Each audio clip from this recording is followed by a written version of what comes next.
Welcome back to the Paranormal Girl podcast. I am your host, Kristen. Do you believe in magic, dear listeners? Once upon a time, magic was a cornerstone of the Appalachian way of life.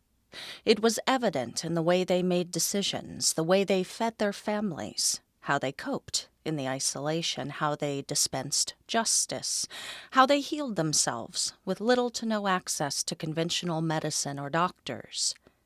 Magic was as much a part of Appalachia as are the mountains and the trees. Born of the very land itself and the historic foundations we've recently discussed, it was a major ingredient that would help form the culture, superstition, and supernatural that lingers in the region today. Appalachian magic is a multifaceted affair that is intertwined with things like the superstitions, the do's and don'ts most of us are likely more familiar with, and things like omens and death culture of the region. It's a lot to fit into just one episode, so we will spend our next few shows together here in this magical corner exploring the different facets before moving on to things a bit more dark and creepy, creatures and other things that go bump in the night. I think you will agree at the end of this one that when we consider all of the following information and the way in which magic influenced everyday life for these people, it's no wonder Appalachia has such a wide array of cautionary superstition, paranormal, and high strangeness lore that they do today. Today's exploration will include a look at 3 parallel practices with an especial focus on the healing methods of early Appalachians and influences that would come together to help create their ideas around medicine and magic. But due to that whole intertwined thing, we'll also be including some of the more superstitious methods and ideas that helped make up folk magic of the region. A lot of what we're going to talk about is no longer used or common, but I am willing to bet some of my listeners have heard of some of this stuff and maybe even benefited from some of it. So you'll have to shoot me an email and let me know. To start, we are going to talk about powwowing, a ritual healing tradition of the Pennsylvania Dutch communities of old. And by old, I mean they brought a lot of what we would come to know as powwowing with them from various parts of Germany to the New World in the 16, 17, and 1800s. It is also known by another term, which I didn't necessarily pronounce incorrectly last time, but I sure American the heck out of it. Okay. Braucherei. It should be correct. Braucherei. German is, I don't speak German, okay? Female practitioners are called Braucherin. Male are called Braucher. We will call it powwowing. And their practitioners, powwow doctors, moving forward, okay? Powwowing was the term bestowed on this practice early on by other Puritans. Appropriated from a Narragansett tribe word for medicine man, powwow, ignorant of what the healing practice was, or what a medicine man did, for that matter, just that they were of the devil and whatever those Pennsylvania Dutch weirdos were up to was definitely some kind of devil magic. Powwow would become synonymous with magic and the devil and evolve into powwow when referring to the brand of ritual healing that was being performed by the PA Dutch. A few features of powwowing that you will see is a running theme in today's show. It was not only used for healing, but protection from physical harm and harm from unseen forces as well. It could be utilized in times of need to ensure good outcomes in everyday affairs, finding things that have been lost, removing hexes and curses.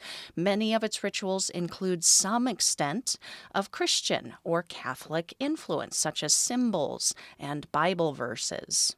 Not surprising, considering these people were a deeply faithful people, mostly made up of Protestants, but in all reality had only recently converted from Catholic beliefs following the Reformation. Many folk magic traditions do what powwow did in that they equally blend faith, healing, and then some kind of ritual, using an assortment of blessings, prayers, hand gestures, and the sheer force of faith in conjunction with everyday objects, herbal knowledge, and celestial and calendar movements. Powwowing was utilized for healing of livestock and people, as well as coordination and securing of wants and needs with everyday life events, very important life events, and interactions with the spirit world. Powwowing would initially concentrate in southeast Pennsylvania, but over time would spread with the movement of German immigrants to the Midwest, Canada, the Ozarks, mid-Appalachia, and southern Appalachia. And we will be able to see its influence later when we dig into Granny Magic. Another shared feature was its oral tradition. Powwowing is a strictly, or supposed to be strictly, oral tradition. It was an unspoken rule that the rituals and remedies they taught were never to be written down except for reference by the practitioner. This rule would be broken in 1820 by the publishing of a book containing many of Powwowing's secrets titled Long Lost Friend by John George Homan. More on this in just a moment. Another unspoken rule was this practice was to be passed down generationally to someone of the opposite sex. In so doing, this kept powwowing incredibly gender neutral, which I love. I personally love that. Female practitioners were as common as the males and known to be equally as good at their craft. This rule could only be bent should a younger family member of any gender get first-hand experience by watching and listening as an older family member powwowed on someone. Homan's book aside, the unspoken rules of gender swapping the information and committing everything to memory instead of writing it down, and also only teaching it to someone who actually wanted to learn it, has, in a way, contributed to the decline in certain rituals of powwowing, especially ones concerning things like farming, gardening, animal husbandry, and domestic life. Once very important features of life, these particular rituals were commonly practiced in their communities. For the most part, since our world has modernized and many of those needs of old are a thing of the past, those particular practices have all but disappeared or been downgraded to old-timey superstition, which is unfortunate, but a lot of powwowing's cures have survived. Now, I cannot speak from first-hand experience. I am not of Pennsylvania Dutch descent. I have never lived in Appalachia, but reading others' accounts of having had one of these remedies performed on them, it works. You gotta accept that it's gonna work, but it does seem to.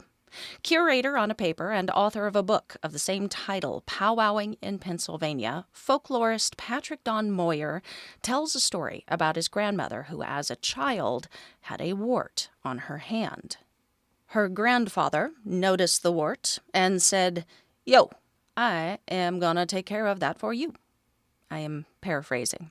On the next full moon, he shows up, cuts a potato in half, rubs each half on the wart, puts the potato back together, and then buries it under the downspout of the eaves of the house, the entire time reciting something very quietly in Pennsylvanian Dutch. A week later, she would look down at her hand, realizing she hadn't really thought about her wart since, and miraculously, her wart was gone. She'd been battling with it for the year prior. We are moving on to other things, briefly, but we've got more wart cures to come, darlings. Don't you fret. Don't fret about it, okay? Though there were particular people who were particularly good at the practice. Powwowing rituals could be practiced really by anyone who knew them, and many wives during the height of its practice were familiar with many of the cures, which is how some of my listeners might have had one of these remedies applied to them. You didn't have to know a powwow doctor, just an old school grandma with a belief in God and a potato to spare. Now, one more commonality powwowing shares, or shared with other folk magic and folk medicine practices, was a disdain for black magic and witches. It is clear that what they practiced was in itself witchcraft.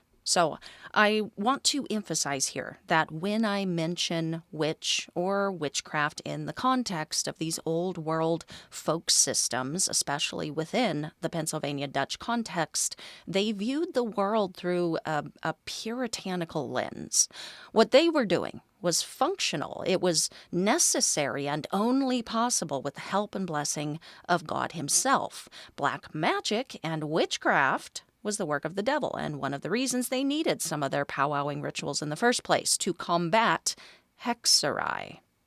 It was thought illness could occur naturally and be cured by natural means and ritual remedies. But it was also thought that someone with malicious intent could place a curse or hex on a person or livestock in order to cause illness.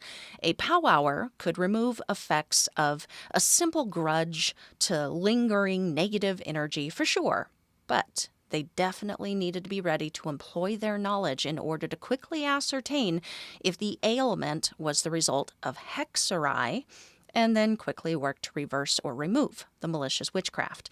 Hexes were serious business, yo. That all is just some interesting information to hold on to for right now. We will be looking more closely at hex work in just a few weeks. Today, we will be looking at examples of mostly cures for the mundane and everyday type of ailment.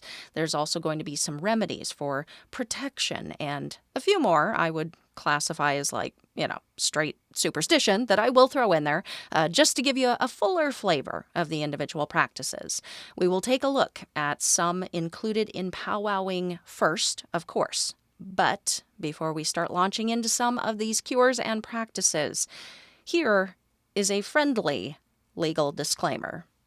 All remedies and folk practices discussed in today's episode are shared for historical, educational, and entertainment purposes only. They are not medical advice, they are not a substitute for professional care, and they should not be used to diagnose, treat, or cure any condition. If you have concerns about your health, please consult a licensed medical professional. With that, let's go ahead and get into it. Wart cures, as promised. See, I come through for you guys, all right? Now, we already know that you can cure a wart with a potato and the assistance of a full moon and some Bible verses, okay? Did you think we were done? Not even close, guys. Other versions of this remedy utilize chicken feet, onions, or a bone. The bone is to be plucked from its spot on your land, rubbed on the wart, and placed right back in the same spot from which you found it. If you use the chicken feet method, a remedy that promises to destroy warts, in Homan's long-lost friend, be sure you roast them first before rubbing them on the evil bump of doom and burying beneath the eaves. The removal of warts was a very, very common remedy in old-time medicinal ritual practices due to warts being so pervasive due to less than sanitary conditions. They were common, a problem for many. Another cure for this malady was with a penny via a form of ritual medicine magic that relies on transference, and you will see this concept come up again. The basic idea is you are transferring what you don't want to an object separate from yourself and then giving that energy somewhere else to go, anywhere else to go. Rub the penny on the wart and then either spend it or leave it at a crossroads with the understanding you are passing the wart on to whoever winds up with your coin. Seems kind of mean to me, but I also get just, needing to be done with something. Just as prevalent, if not more so than wart cures, were remedies to halt bleeding in its tracks. There are numerous protocols, all utilizing verses of scripture or faith-based recitations to do so, such as the following. This is the day on which the injury happened. Blood, thou must stop until the Virgin Mary bring forth another son. Repeat this 3 times. My favorite blood-stopping remedy was simply to count backwards from 50, and by the time you reach 3, the bleeding will be stopped. I mean, you're just counting on clotting to kick in on that one. It's just logical. It is logical with a magical flair. Removing the heat from burns was also a common remedy and talent. Some people were better than others at doing it. The heat from burns can be removed from blowing 3 times on the afflicted area between cycles of religious invocations. Curing homesickness. All right, this might be my actual favorite remedy of all, and it's absolutely disgusting. But if it works, it works. Okay, I don't know what to tell you. Gather dust from the 4 corners of the home and sprinkle it into the coffee of the person who will be departing. You know where this is going. They must drink it. A remedy long before we realized that like 90% of dust is just dead skin flakes. It relies heavily on cannibalism is what we're talking about here. If you have chickens, eggs that are laid on Good Friday are especially powerful. Hide them in your attic to protect your home and land. They can also be used for removing illness. I most recently learned this cure for poison ivy from Your Pennsylvania Dutch Minute. It is on YouTube. It's a channel run by Douglas Maidenford. Take some chimney soot, sweet cream, and jewel weed. Throw them in a blender and then apply this ointment to the area affected by the poison ivy. Herbal medicine, man. Mostly. I don't know about the chimney soot. Really not sure if that's going to be very good for you. But that is the remedy. Placing a broom before the door can prevent witches from entering. Placing it upside down wards off unwanted guests and negative energy. They had numerous broom superstitions that I'm not going to list here because many of them are almost word for word in the other practices covered today. We will be digging into broom superstition at length in another episode, just including these here because, brooms were symbolic of home and very important to all early Appalachians who used them and had superstitions about them to basically protect the health of their home and family. Let's wrap this part with a couple for the animals' health. Prevent parasites on cattle by feeding them written inscriptions from the Bible. And prevent lice on all livestock by sprinkling ash on them from the wood stove on Ash Wednesday. This doesn't even scratch the surface of remedies offered by the PA Dutch Medicine and Magic system. If you would like to learn even more about powwowing cures and get a look at remedies for things like burns, coughs, wounds, fever, and death, but also non-medicinal cures for things like protecting against weapons of any kind, charms against witchcraft, getting your cows to return home. I mean, we all have that problem. Stopping thieves in their tracks and charms against murderers murdering you. Check out the link that I've got in the notes to an early version of Homan's book, The Long Lost Friend. It is free to peruse on Internet Archives. Go forth, my faithful ones. Fascinating stuff. The Long Lost Friend, again published in 1820, written by John George Homan, was quite controversial at the time due to his bypassing of the rules of conduct when it came to this practice. He wrote these cures down. Big no-no. However, his book would become a celebrated powwow manual and also a favorite among hoodoo practitioners in the South down the road. Speaking of hoodoo, let's talk about hoodoo. Hoodoos medicinally minded were also of the opinion that illness could naturally occur or be caused by bad magic. Hoodoo had remedies for both, as well as remedies for a plethora of other physical, mental, and spiritual conditions. Hoodoo is a non-religious magical practice born out of necessity and desire for some semblance of power, independence, justice, and control over one's life. This practice is a very diverse craft and a culmination of numerous influences and is a very powerful magic-based tradition and influence in Appalachia. While actual hoodoo would be born with the enslaved African communities in plantations of the Deep South, its origin story begins far earlier in religious practices of Africa. Vodun is the traditional African religion on which Haitian voodoo was based. Voodoo was a religion that was developed in Haiti and was practiced by the enslaved Africans there, which was majorly based on beliefs from Vodun and blended in numerous elements of Catholicism. It is centered around the worship of a main deity and then thousands of underlying deities and spirits, including Luas, Catholic saints, and spirits of ancestors. These entities are very powerful and may act or intervene on behalf of humans. Sometime in the 1920s is when Hollywood would get its hands on it and give this religion a rebrand, changing the spelling from V-O-D-O-U to V-O-O-D-O-O, and frame this practice as something dark, evil, bordering on devil worship. And that is likely what some out there listening right now have been led to believe. It is not that.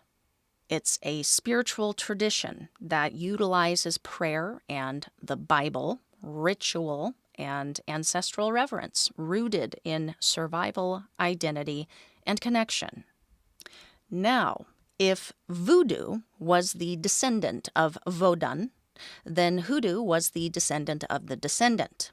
As plantations in the southern United States really began to flourish and more people began to arrive from West and Central Africa, as well as transplanted up from Haiti, fear and distrust of white owners of this scary, magical practice and the power and thus threat of revolt by the slaves that they feared it wielded, they banned it in the U.S.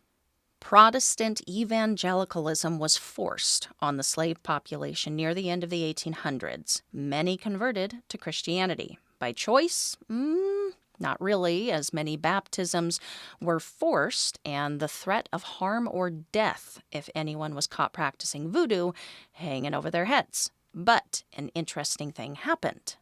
The enslaved still had their knowledge of voodoo and Vodun, and as they began to learn the Christian faith, they discovered there were many similarities in the stories, the teachings, the main deity, powerful symbols, and underlying secondary but powerful characters like angels. They would continue practicing voodoo traditions in secret by utilizing these similarities they found in the new faith system. But there would be some adjustments. Plants and fauna were distinctly different from those of Africa and even Haiti. Access to certain items would be limited. Diseases would even be different. The enslaved African and native populations would find themselves working alongside each other, as we know from our last episode. But more than that, they got along. They made plans of escape together. They bonded. They shared each other's spiritual beliefs with each other, swapping stories of spirits living in the trees and mountains for those of African folklore. They swapped practical knowledge and traditions with each other. The natives played a huge role in the herbal remedy and plant knowledge that would make hoodoo's medicine practices so powerful. Who knew the power of the local plants better than the locals? Hoodoo is a hybrid, magical, non-religious practice and a synthesis of beliefs and methods from the varying cultures that gave rise to it. It is embedded with rituals for healing of the body and mind, alongside rituals for achieving luck, spiritual protection, and desires through divine intervention from Luas, archangels, spirits, ancestors, and saints. It's a beautiful tradition with many features that we can see shared by other practices within the wider Appalachian magic and medicine culture.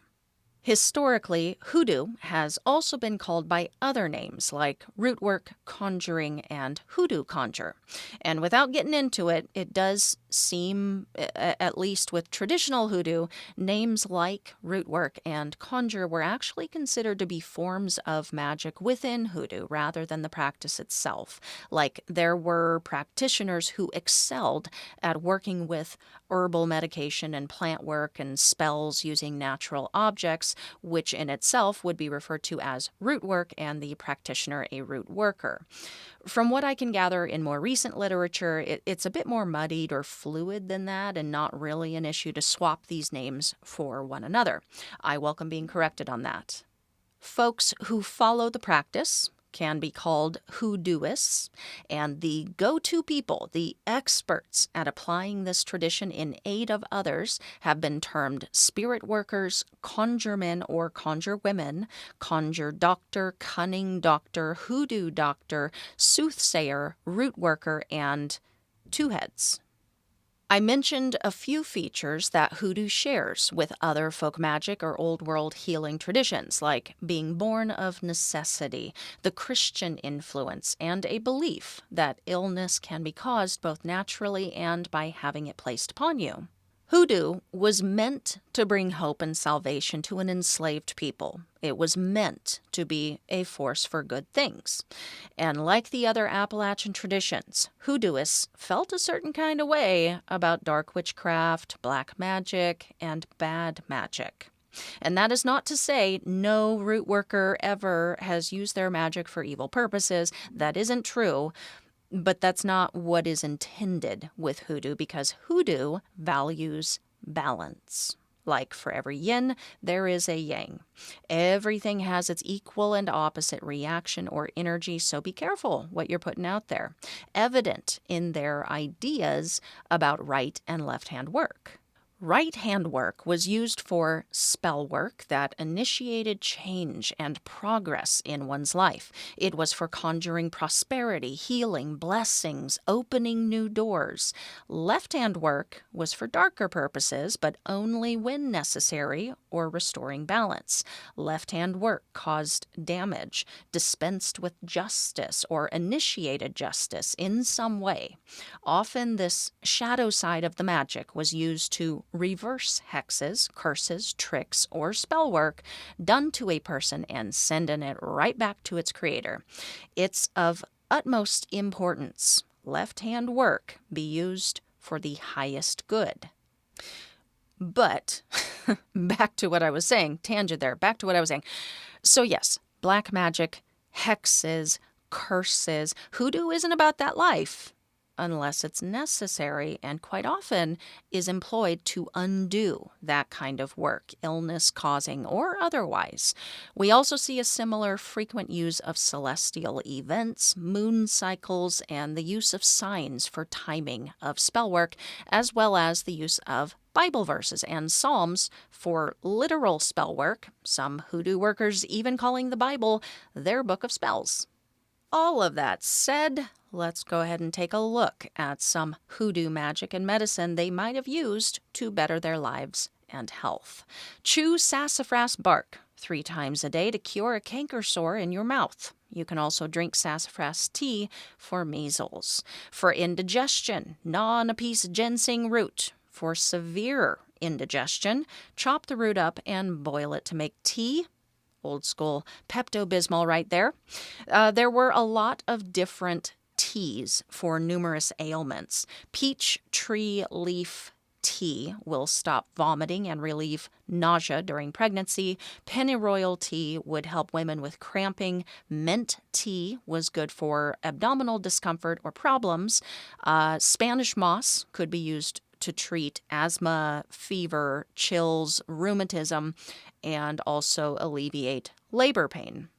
Midwives were an especially powerful force within the hoodoo tradition. They were revered, respected, and powerful women whose services were utilized by both black and white women, and because of this, unlike other black Americans, they would be invited to go into certain areas no one else in their community would have ever been allowed to.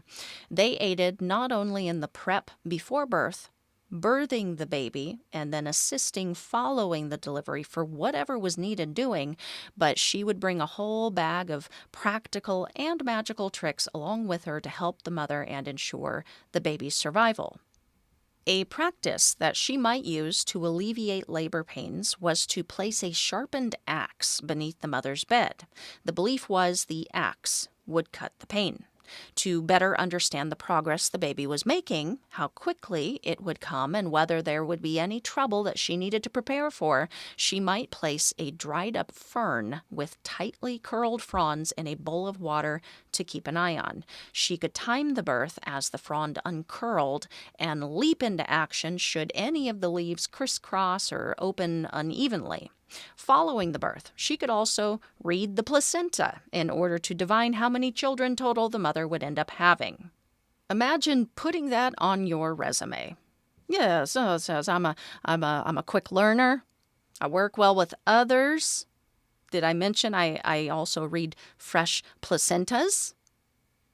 When are you due, by the way? Put a few drops of oil of anise on a teaspoon of sugar and consume it to cure hiccups. Use maggots to treat external infections by applying them to the wound. They would eat away the dead and infected tissue. I think I have heard that elsewhere too, or maybe I saw it in a movie because that one does sound really familiar. It does seem logical, gross, but logical. Some methods and techniques used to protect oneself from bad luck, negative energy, being hexed, and evil spirits are as follows. Sweep your home from back to front to drive out negative energies or any evil influences your home may be under. In step with Appalachian folk superstition and belief in general, Hoodoo has a ton of broom do's and don'ts. Again, we will take a look at more in one of the next episodes. Undo foot track magic with a cleansing procedure. Foot track magic is when someone creates a concoction of ingredients with a specific intention for you in mind. The concoction is sprinkled or laid somewhere that the person in mind is to walk. Once their feet cross the line, the magic enters their body and they are now affected. Foot track magic is used for both good and bad intentions. If it is done with bad intentions, it's thought it can influence negativity or illness in someone's life. If you are the victim of some foot track magic that you would like to undo, it is recommended you perform a cleansing procedure. 2 cleansing procedures I learned about include spiritual baths. Scented crystals and certain minerals, roots, herbs, salt, and tree barks are all mixed together to be added to the bath for the purpose of cleansing you and clearing bad energy and whatnot. The other seems to be more so if you want to clear a space. Similarly to the spiritual bath concoction, you would have someone make you a specific recipe with which to wash your floors. You can recite psalms for added protection. Both 51 and 91 are often recited during these procedures. One more, and then we do need to move on.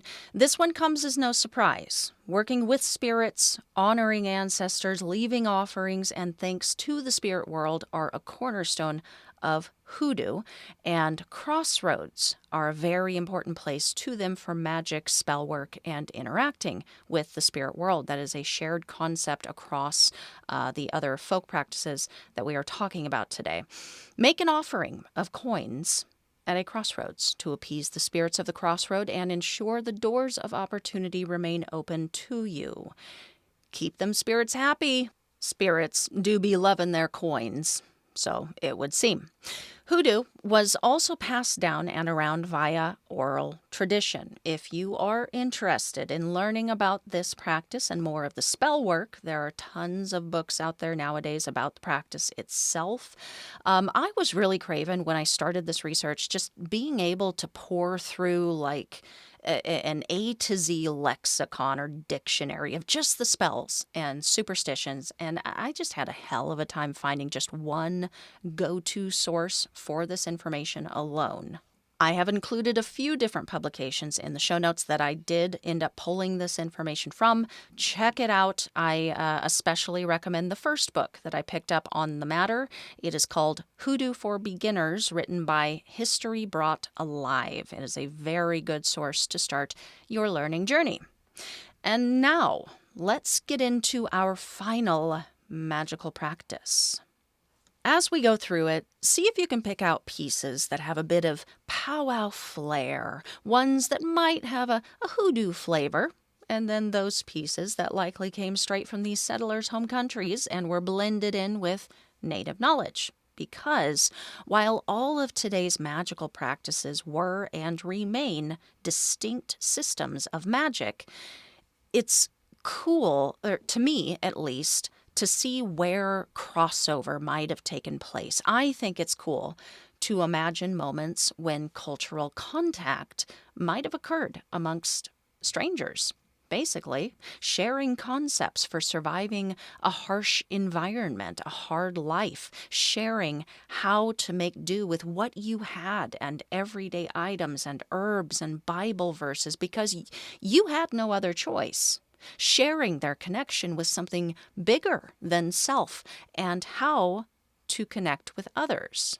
And it's cool to see how these systems collectively contributed to the mountain's medical pantry and became a part of the core engine that ran the Appalachian worldview.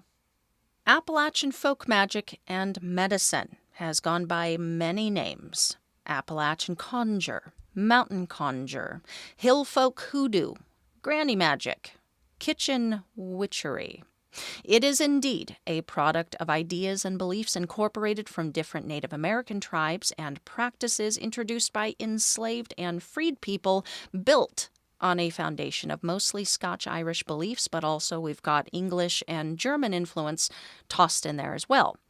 The Bible played a major role in these settlers' lives, and so too would play a major role in their brand of magic, being used as a spell book of sorts. But practitioners were not witches, nor were they doing witchcraft. They were healers, conjure folk, yarb doctors, granny women, and power doctors, working with the blessing and permission of God. And witches were just simply of the devil, capable of placing curses, creating illness, causing chaos. And these were also things the practitioners could do as well, so long as it was justified and no imbalance was created. The Euro immigrants brought many superstitions with them, along with belief in the existence and power of the little folk, spirits, haints, witches, and the devil to affect their lives in many dark ways via illness, curses, and even death. The cures, remedies, and cautionary measures could vary depending on the area that they were taught and utilized. That being the case, along with evolution of tradition over time, according to Jake Richards, author of Backwoods Witchcraft, there didn't seem to be one right way to dispense with this magic, which seems very apropos for a system built on so many different influences to begin with. So keep that in mind if you hear a remedy today that doesn't sound familiar to you.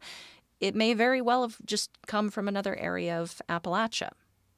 There were a couple of levels of important go-to people in this practice. In addition to granny witches and power doctors, it was thought that certain people were magically endowed by God and had a gift of some sort, many of them having been born with some superstitious occurrence that made clear that they had a particular gift, such as being the seventh son or daughter, such as being born blue or born under a caul.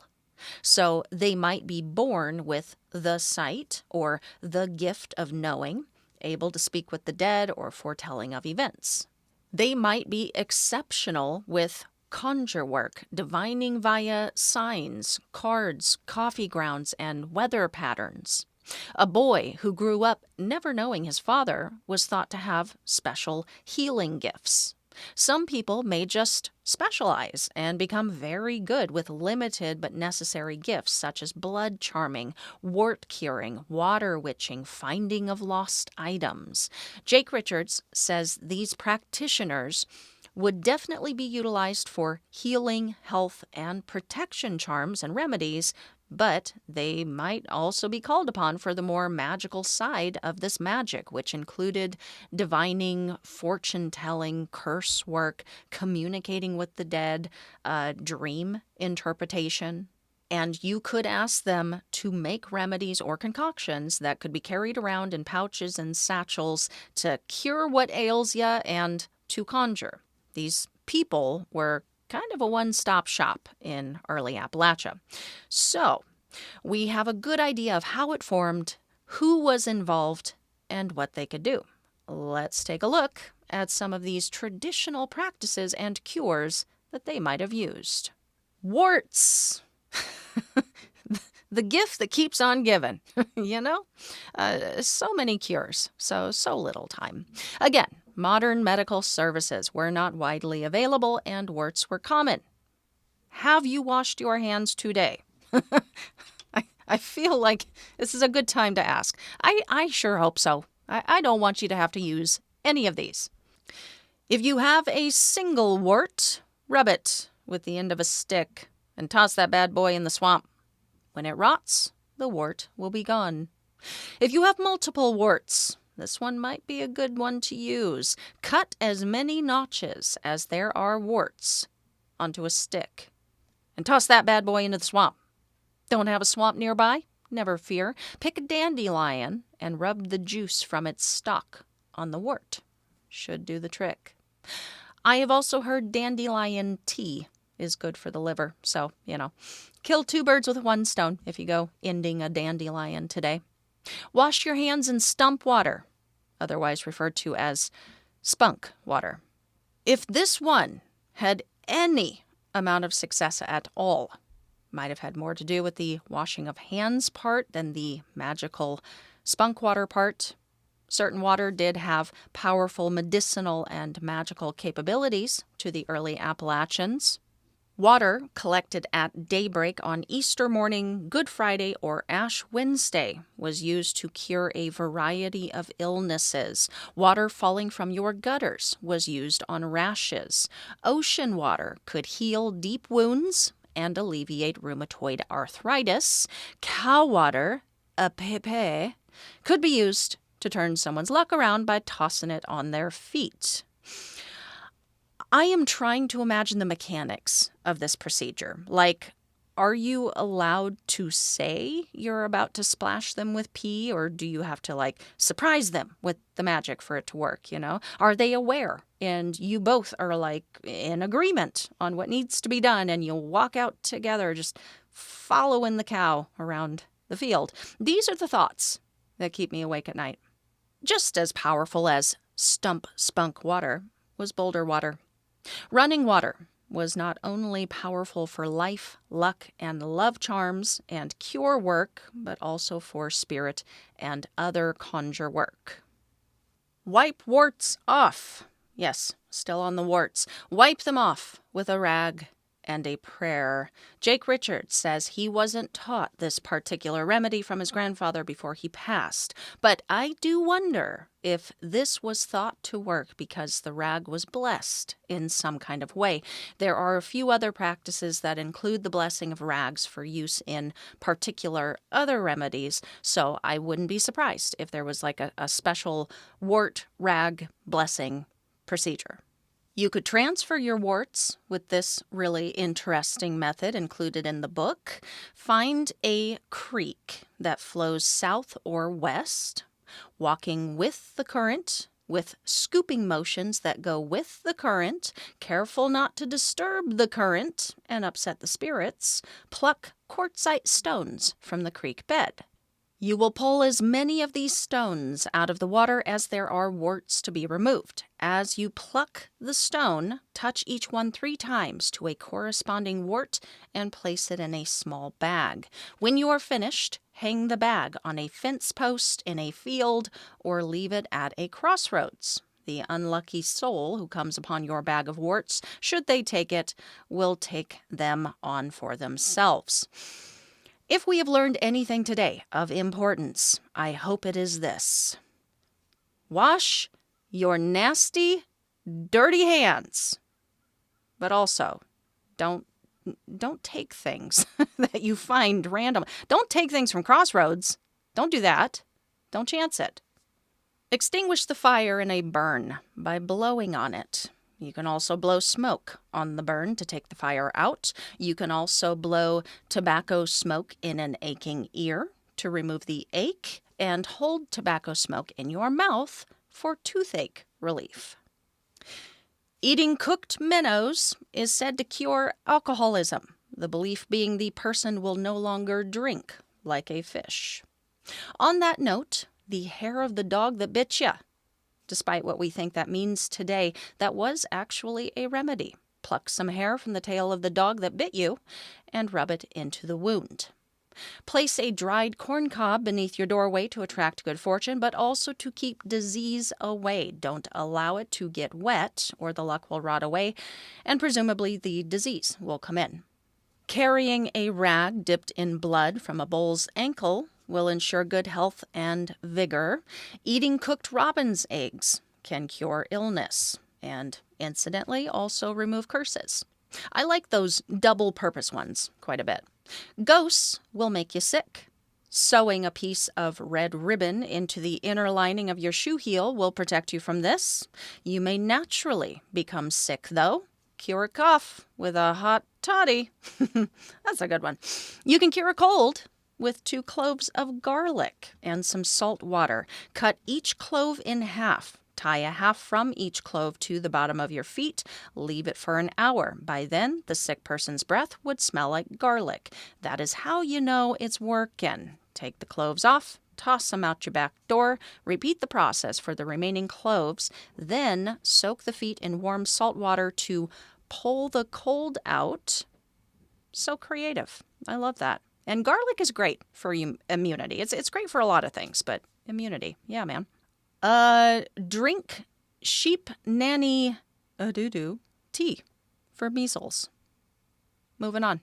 You can run the egg for all kinds of things. Cleansing, curing, discerning how sick you are, and whether the illness was caused by unnatural forces.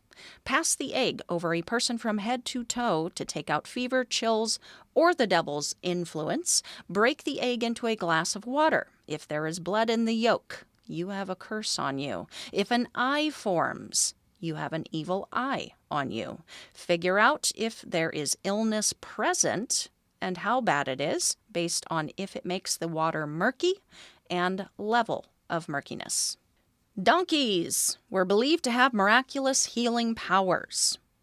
There are a lot of passing rites or rituals done for children's remedies, which we will talk about shortly. However, this following procedure can be done with adults. To mend broken bones, cure sickness, or prevent seizures. Pass a child above and beneath. So round and round a donkey 9 times. If this is for an adult, I mean, they can just do it themselves. Just crawl around the donkey by yourself. Once this is done, pluck 3 hairs from the person's head and 4 from their toes. Stuff the hair into some cornbread and feed it to the donkey.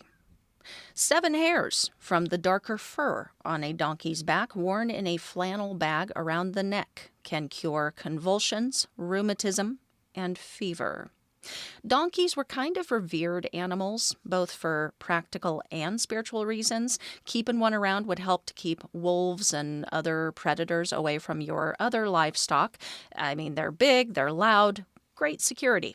But they were also thought to help keep the devil away. Donkeys, man. And they're just so adorable. Who doesn't love a donkey? All right. I had a bunch more for just regular ailments and conditions, but we are going to be running long, and I specifically do want to spend some time on Appalachian magic that is focused on women's health pregnancy, labor, children, that sort of thing. So if you want to learn more along the lines of what we have just discussed, grab you a copy of Backwoods Witchcraft by Jake Richards. I also found some awesome cures and superstitious remedies in Witches, Ghosts, and Signs by Patrick Gaynor. Now for the ladies and the littles. Use an egg as a pregnancy test. Run the egg in a cross formation over a woman's stomach. Ask her to blow on the egg before dropping it in a glass of water. If it floats, she is not pregnant. If it sinks, girlfriend's got one in the oven. Side note, and this is real, you can actually check to see if an egg is still good to eat by dropping it in a container of water. Chuck out or use your best discernment on the floaters. Any that sink should still be good to eat. Back to the Appalachian pregnancy test, though. If it sinks, she is pregnant, and you can now divine the sex of the baby. Have the woman lie down, pluck 3 hairs from her head, or use a red string and tie her wedding ring, or her mother's, if she is not yet married, to the end, creating a pendulum. Suspend the pendulum over her navel and recite Psalm 23. If it rotates in a circle, it is a girl. If it swings back and forth, it's a boy. Okay, you are pregnant. Now what? Morning sickness. That's what. Ain't nobody want that. Nobody wants to deal with that. So, allow your darling, loving partner to share in the pain and the beauty of the pregnancy experience by passing your morning sickness symptoms on to him. I truly appreciate the simplicity of this one. Anyone can do it. Anyone can do this one. All you have to do is crawl over him to get out of bed in the morning. Your symptoms are now his problem. So mean, but come on. This is all in good fun. The big day has arrived. Because this is an excruciating process, and birth was an incredibly dangerous process, there were a few practices that they might have incorporated to help them get through it.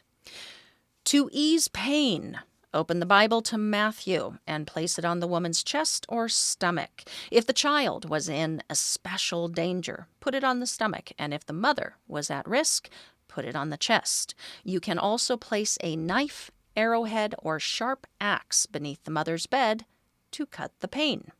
You can also boil a knife, arrowhead, or axe in water and have her drink the tea. Be sure to turn all nearby empty vessels upside down to prevent the baby from breaching. Now, you think being born was dangerous in olden days Appalachia? Try surviving your first couple of years. It was thought that children were especially susceptible to harm from unnatural forces like haints and the evil eye. In fact, in order to keep kids safe from these things, it was typical to not call them by their birth name for most of their childhood, but rather refer to them by nicknames like Bubba. Newborns in their first month were especially at risk, and it was customary to get them baptized as soon as possible. Chamomile-infused milk might be fed to an infant nightly in their first 6 months to protect them from evil and keep them alive until dawn. Sudden infant death syndrome was thought to be the work of the devil or an evil spirit. You didn't only have to worry about the devil and his minions getting your baby, though, but also the little folk. To protect the infant from being taken by the little folk, hang yarrow at the head of their crib and drive an iron nail into one of the posts.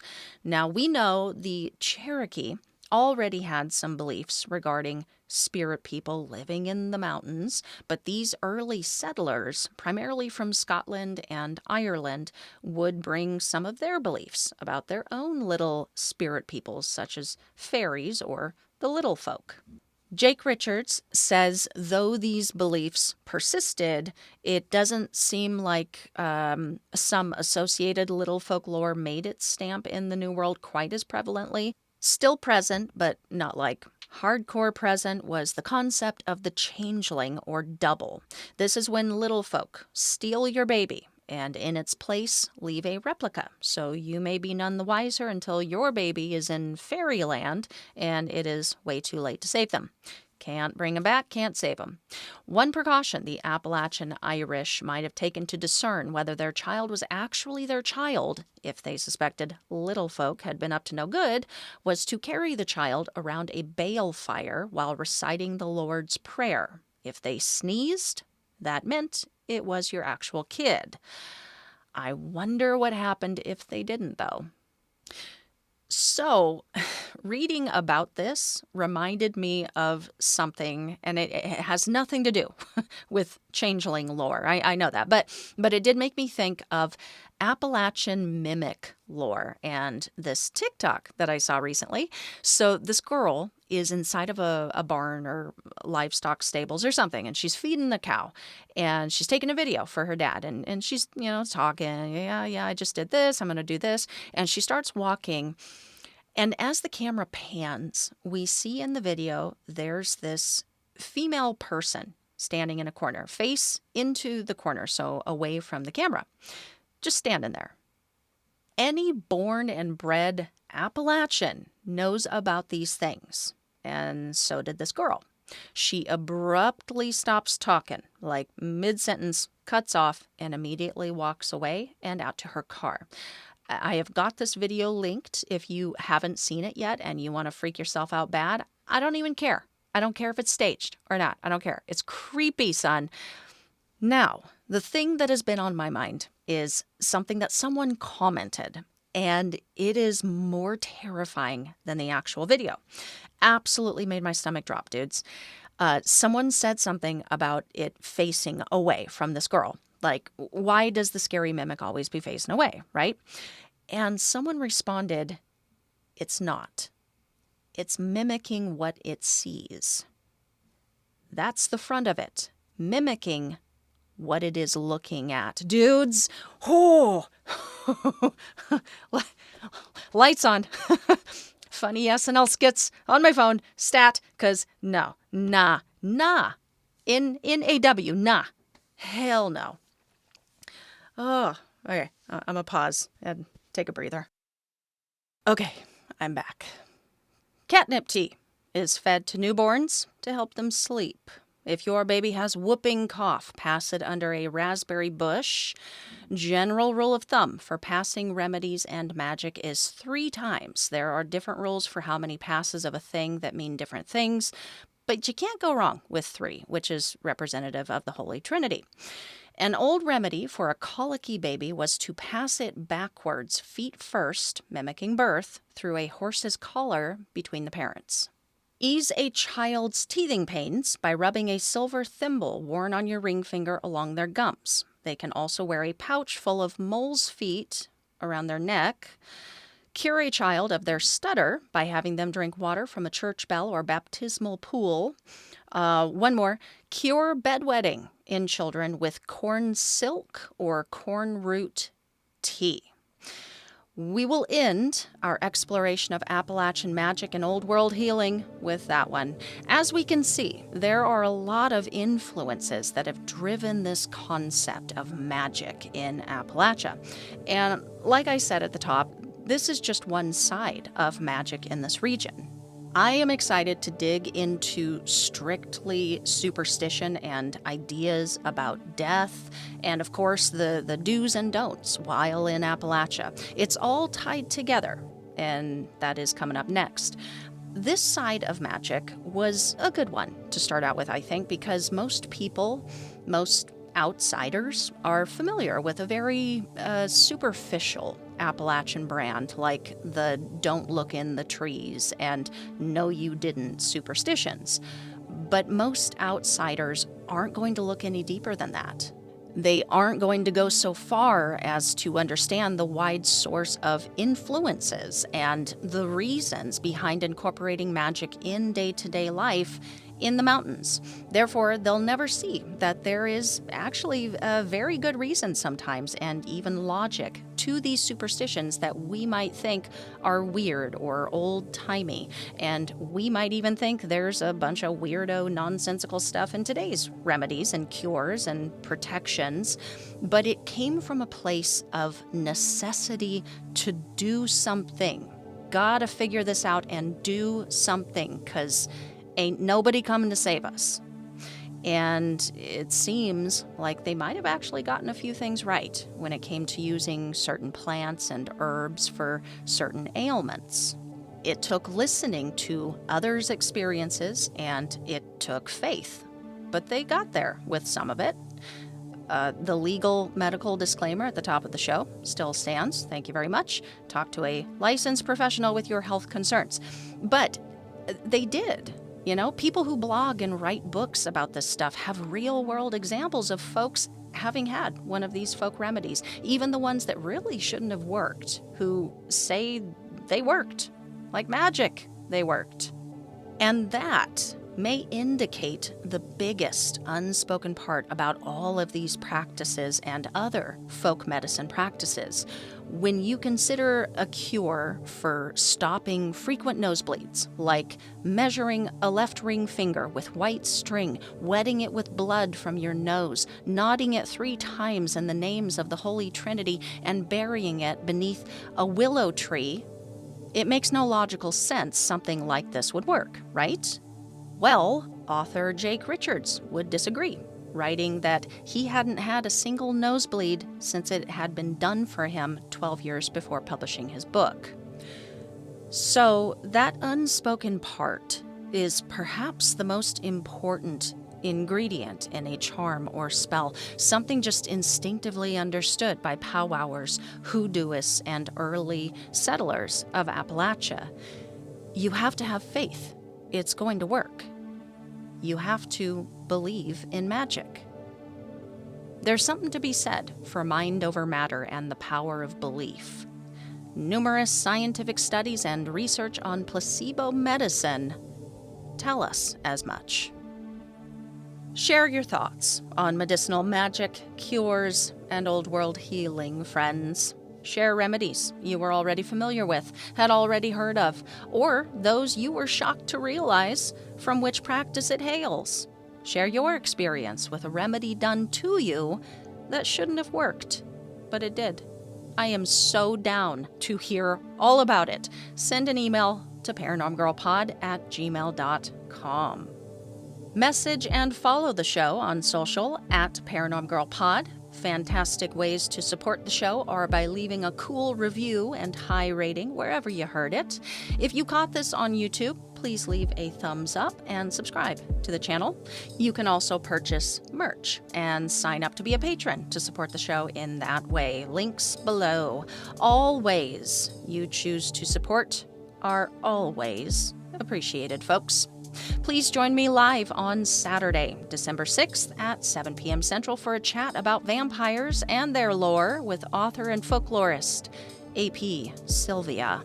And I will catch you guys back here for another solo adventure down this Appalachian trail in just a couple of weeks. Until next time, stay safe, keep the nightlight on, and sleep with one eye open.